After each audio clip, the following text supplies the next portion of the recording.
नमस्कार दोस्तों, मैं मुकेश सहारण आप सबका एक बार फिर से स्वागत करता हूं CMS ऑनलाइन एजुकेशन पर। तो जैसा कि पिछली क्लास में मैंने आपसे कहा था कि आज हम हाई कोर्ट्स के कुछ इम्पोर्टेंट MCQs करने वाले हैं। ठीक है, तो आज हम देखते हैं कि इसके इम्पोर्टेंट कुछ क्वेश्चन देखते हैं, उन पर हम चर्चा करेंगे, हाई कोर्ट के प्रमुख MCQs। तो चलिए स्टार्ट करते हैं हम आज के क्वेश्चन। तो सबसे पहला क्वेश्चन आता है, उच्च न्यायालय के किसी न्यायाधीश की आयु के बारे में उत्पन्न किसी प्रश्न का विनिश्चय कौन करता है। तो देखिए, इस क्वेश्चन के बारे में हम देखते हैं कि जब भी उच्च न्यायालय के किसी न्यायाधीश की आयु के बारे में प्रश्न उठता है तो उसके बारे में जो अंतिम फैसला होता है वो कौन लेता है। तो देखिए, ऑप्शन दे रखे हैं। पहला दे रखा है उच्च न्यायालय का मुख्य न्यायाधीश। तो देखिए, उच्च न्यायालय का मुख्य न्यायाधीश के पास इतने अधिकार नहीं होते हैं और संबंधित राज्य का राज्यपाल का काम होता है जो उच्च न्यायालय के मुख्य न्यायाधीश और अन्य न्यायाधीश होते हैं उनको शपथ दिलाना। सर्वोच्च न्यायालय का मुख्य न्यायाधीश केवल परामर्श देता है। ठीक है, तो इस संबंध में जो सही ऑप्शन अपना हो जाएगा वो क्या हो जाएगा, 4 नंबर ऑप्शन हो जाएगा। सर्वोच्च न्यायालय के मुख्य न्यायाधीश के परामर्श से राष्ट्रपति विनिश्चय करता है। अगर सीधा सा एक ऑप्शन आ जाए, राष्ट्रपति या फिर सुप्रीम कोर्ट का मुख्य न्यायाधीश आ जाए या फिर राज्यपाल आ जाए या फिर हाई कोर्ट का चीफ जस्टिस आ जाए, तो सीधा आंसर अपना क्या होगा, राष्ट्रपति करता है। लेकिन ध्यान रखिएगा, राष्ट्रपति किसके परामर्श से करेगा, सर्वोच्च न्यायालय के मुख्य न्यायाधीश के परामर्श से करता है। ठीक है, नेक्स्ट क्वेश्चन हम देखते हैं। उच्च न्यायालय में बकाया कार्य को निपटाने के लिए राष्ट्रपति अपर न्यायाधीश की नियुक्ति अधिक से अधिक कितने समय के लिए कर सकता है। देखिए, कल वाली क्लास में हमने पढ़ा था कि अनुच्छेद 224 को पढ़ा था। अनुच्छेद 224 में अपर न्यायाधीश या अतिरिक्त न्यायाधीश की नियुक्ति के बारे में दिया हुआ है। तो देखिए, अपर न्यायाधीश की जो नियुक्ति की जाती है वो कितने समय के लिए की जाती है, 2 वर्ष के लिए की जाती है। 2 वर्ष के पश्चात अगर इसके कार्य से संतुष्ट होते हैं उस उच्च न्यायालय के मुख्य न्यायाधीश, तो वो भारत के मुख्य न्यायाधीश को परामर्श देते हैं और उन्हीं के परामर्श के आधार पर उन्हें स्थायी न्यायाधीश के रूप में नियुक्ति दे दी जाती है। लेकिन अपर न्यायाधीश के रूप में जो नियुक्ति दी जाती है वो कितने वर्ष के लिए दी जाती है, 2 वर्ष के लिए दी जाती है। नेक्स्ट क्वेश्चन हम करते हैं, किसी राज्य के उच्च न्यायालय के न्यायाधीशों के वेतन तथा भत्ते निम्नलिखित में से कौन सी निधि पर भारित होते हैं। अब देखिए, जो उच्च न्यायालय और सर्वोच्च न्यायालय के न्यायाधीश होते हैं उनके वेतन और भत्ते सारे किस पर भारित होते हैं, भारत की संचित निधि पर भारित होते हैं। साथ ही साथ ये ध्यान रखिएगा कि इनके कार्यकाल के दौरान इनकी जो वेतन और भत्ते हैं उनमें किसी भी प्रकार का हानिकारक परिवर्तन नहीं किया जा सकता सिवाय वित्तीय आपातकाल के। ठीक है, जब वित्तीय आपातकाल लगता है उस समय क्या किया जा सकता है, इनके वेतन में कटौती की जा सकती है, अन्यथा इनके वेतन में कटौती नहीं की जा सकती। चलिए नेक्स्ट क्वेश्चन लेते हैं हम। उच्च न्यायालय के न्यायाधीशों की नियुक्ति के लिए राष्ट्रपति निम्न में से किससे परामर्श करता है। अब देखिए, राष्ट्रपति के द्वारा नियुक्ति की जाती है। जितने भी न्यायाधीश होते हैं सुप्रीम कोर्ट के और हाई कोर्ट के, सबकी नियुक्ति किसके द्वारा की जाती है, राष्ट्रपति के द्वारा की जाती है। तो देखिए, जब भी हाई कोर्ट के न्यायाधीशों की नियुक्ति की बात आती है तो वह किससे परामर्श करता है। सबसे पहले ऑप्शन दिया हुआ है सर्वोच्च न्यायालय के मुख्य न्यायाधीश से। तो ध्यान रखिएगा, सर्वोच्च न्यायालय के मुख्य न्यायाधीश से परामर्श लेना आवश्यक होता है। साथ ही साथ क्या दे रखा है, संबंधित राज्य के उच्च न्यायालय के मुख्य न्यायाधीश से। ठीक है, तो जिस राज्य में पोस्टिंग दी जानी है किसी न्यायाधीश को, तो उस उच्च न्यायालय के मुख्य न्यायाधीश से भी परामर्श लिया जाता है, संबंधित राज्य के राज्यपाल से।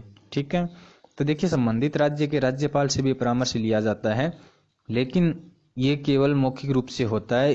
इसका परामर्श मानने के लिए बाध्य नहीं किया जाता राष्ट्रपति को। राष्ट्रपति चाहे तो इसका परामर्श टाल भी सकता है, लेकिन इन दोनों के, जो सुप्रीम कोर्ट का मुख्य न्यायाधीश और हाई कोर्ट का जो मुख्य न्यायाधीश होता है, इनका परामर्श लेना अति आवश्यक होता है। ठीक है, तो तीनों ही आ जाएंगे, तो अपना 4 नंबर ऑप्शन सही हो जाएगा, उपयुक्त सभी। नेक्स्ट क्वेश्चन देखते हैं, उच्च न्यायालय का न्यायाधीश किसके समक्ष अपने पद और गोपनीयता की शपथ लेता है। देखिए, भारत के जो मुख्य न्यायाधीश उच्च न्यायालय का न्यायाधीश होता है उच्च न्यायालय का जो न्यायाधीश होता है वो किसके समक्ष अपने पद और गोपनीयता की शपथ लेता है।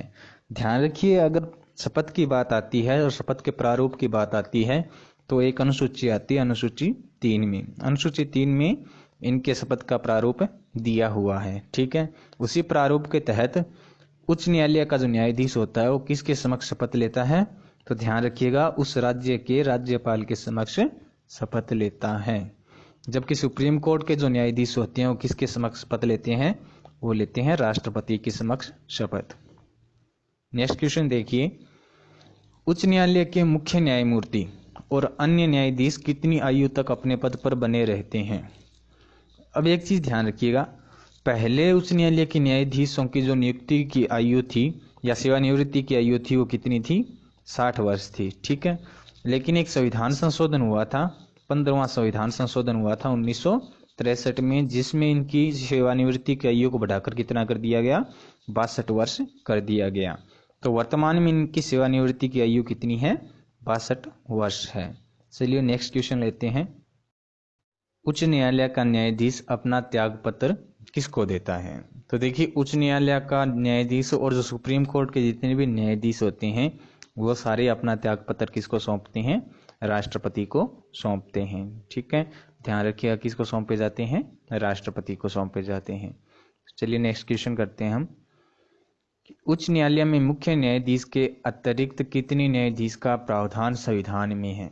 तो यहाँ पर ध्यान रखिएगा, संविधान में जो न्यायाधीशों की संख्या है उनसे संबंधित कोई भी प्रावधान नहीं दिए गए हैं, लेकिन संसद को ये अधिकार दिया गया है कि वो न्यायाधीशों में परिवर्तन कर सकती है, न्यायाधीशों की संख्या में परिवर्तन कर सकती है। तो यहाँ पर ध्यान दीजिएगा कि भारत में जितनी भी उच्च न्यायालय है, वर्तमान में 25 उच्च न्यायालय हैं, तो उन सभी में अलग अलग सीमा निर्धारित की गई है न्यायाधीशों की। अगर सभी 25 न्यायालयों की बात कर ली जाए, सुप्रीम हाईकोर्ट्स की बात कर ली जाए, तो अधिकतम जो सीमा तय की गई है टोटल की, तो वो टोटल कितने न्यायाधीश हो सकते हैं, 1079 न्यायाधीश हो सकते हैं। अगर अपना पूछ लिया जाए कि राजस्थान हाईकोर्ट में अधिकतम कितने न्यायाधीश हो सकते हैं, तो अधिकतम 50 न्यायाधीश हो सकते हैं, ठीक है। तो इसकी कोई सीमा तय नहीं है। नेक्स्ट क्वेश्चन हम देखते हैं, उच्च न्यायालय के न्यायाधीश को कौन हटा सकता है। तो देखिए, उच्च न्यायालय के जो न्यायाधीश होते हैं उनको संसद द्वारा एक विशेष बहुमत से पारित प्रस्ताव पर राष्ट्रपति के द्वारा हटाया जा सकता है। जैसा कि हमने पढ़ा था कि जब भी उच्च न्यायालय या सर्वोच्च न्यायालय के न्यायाधीशों को उनके पद से हटाया जाता है तो उन्हें 2 आधारों पर हटाया जा सकता है, और वो 2 आधार होते कौन कौन से हैं। एक तो होता है सिद्ध कदाचार। सिद्ध कदाचार का मतलब होता है कि उन्होंने अपना जो कार्य है, जो उन्हें कार्य करना चाहिए था, वो कार्य सही रूप से नहीं किया गया है, या हम कह सकते हैं कि वो भ्रष्टाचार में लिप्त हो सकते हैं, उस आधार पर हटाया जा सकता है। दूसरा क्या आता है, असमर्थता, यानी कार्य करने में असमर्थ है, तो इस आधार पर संसद में विशेष बहुमत से पारित संसद के प्रस्ताव पर राष्ट्रपति के द्वारा उन्हें हटाया जा सकता है, ठीक है। तो नेक्स्ट क्वेश्चन हम लेते हैं, उच्च न्यायालय के न्यायाधीशों को उसके पद से केवल किन प्रमाणित आधारों पर हटाया जा सकता है। जैसा कि हमने अभी पढ़ा कि उन्हें एक तो कदाचार के आधार पर और एक असमर्थता के आधार पर, दोनों ही आधारों से हटाया जा सकता है। चलिए नेक्स्ट क्वेश्चन हम लेते हैं, मौलिक अधिकारों को लागू करने अथवा अतिक्रमण करने के मामलों में उच्च न्यायालय निम्नलिखित में से किस प्रकार का आदेश जारी कर सकता है। ये बात आती है रिट की, ठीक है। तो उच्च न्यायालय रिट जारी करता है किस अनुच्छेद के तहत, अनुच्छेद 226 के तहत रिट जारी करता है। तो देखिए कौन कौन सी रिट यहाँ पर दी हुई है। अधिकार परीक्षा भी रिट जारी करता है, परमादेश व प्रतिषेध रिट भी जारी करता है, बंदी प्रत्यक्षीकरण व उत्प्रेषण रिट भी जारी की जाती है हाई कोर्ट्स के द्वारा। तो ध्यान रखिएगा, उपयुक्त सभी रिटें जारी की जाती है मौलिक अधिकारों को लागू करने और उनके अतिक्रमण को रोकने के लिए हाई कोर्ट के द्वारा। नेक्स्ट क्वेश्चन लेते हैं हम, उच्च न्यायालय के न्यायाधीशों के वेतन में कब कमी की जा सकती है। तो देखिए इस पर हम चर्चा कर चुके हैं। देखिए ऑप्शन क्या दिए हुए हैं, यदि संसद 2/3 बहुमत से इसका आदेश पारित कर दे। तो देखिए संसद केवल उच्च न्यायालय के न्यायाधीशों के वेतन को बढ़ा सकती है, उनमें कभी भी कमी नहीं कर सकती। दूसरा क्या दे रखा है, वित्तीय आपातकाल। तो देखिए वित्तीय आपातकाल के दौरान न्यायाधीशों के वेतन में कमी की जा सकती है। वित्तीय आपातकाल लगाया जाता है अनुच्छेद 360 के तहत। ठीक है, तो बाकी दोनों ऑप्शन गलत हो ही जाएंगे। तो नेक्स्ट क्वेश्चन हम देखते हैं, उच्च न्यायालय को किसका अधीक्षण करने का अधिकार है, यानी कि उच्च न्यायालय किसका सुपरविजन कर सकता है। तो कल वाली क्लास में हमने पढ़ा था कि उच्च न्यायालय अपने अधीनस्थ न्यायालयों का सुपरविजन कर सकता है, अधीक्षण कर सकता है। ठीक है, नेक्स्ट क्वेश्चन हम देखते हैं, उच्च न्यायालय के न्यायाधीशों के आचरण पर बहस कहाँ की जा सकती है। तो देखिए जब हमने सुप्रीम कोर्ट पढ़ा था तो उस दिन हमने पढ़ा था एक अनुच्छेद 121। तो अनुच्छेद 121 के तहत हमने ये पढ़ा था कि सुप्रीम कोर्ट और हाई कोर्ट के जितने भी न्यायाधीश होते हैं इनके आचरण पर कहीं पर भी बहस नहीं की जा सकती। ना तो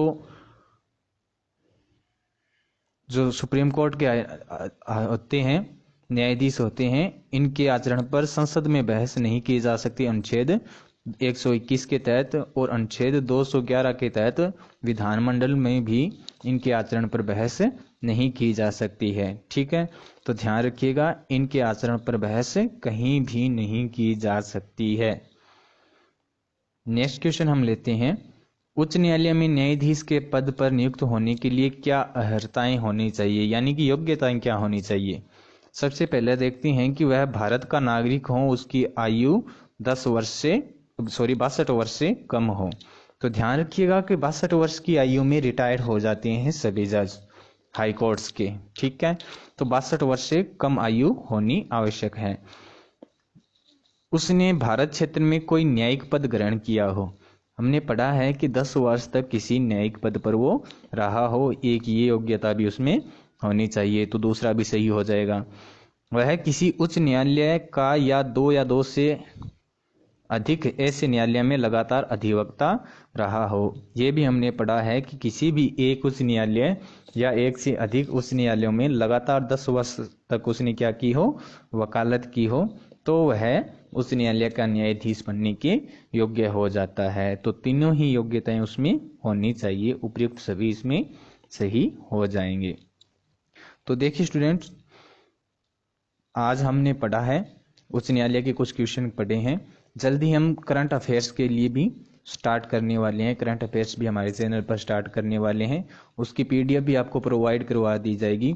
आप चाहें तो हमारे टेलीग्राम चैनल पर भी ज्वाइन कर सकते हैं, वहां पर आपको पीडीएफ प्रोवाइड करवा दी जाएगी। और अगर आप चाहें उससे संबंधित कुछ जानकारी चाहते हैं तो हमारे व्हाट्सएप नंबर पर भी कॉन्टैक्ट कर सकते हैं, जो कि आपको नीचे डिस्क्रिप्शन में दे दिए जाएंगे। टेलीग्राम चैनल का लिंक भी और साथ ही साथ व्हाट्सएप नंबर भी उपलब्ध करवा दिए जाएंगे। आप यहां से कोई भी जानकारी ले सकते हैं, जो भी आपको करवाया जाता है उसकी पीडीएफ भी आपको प्रोवाइड करवा दी जाएगी। धन्यवाद।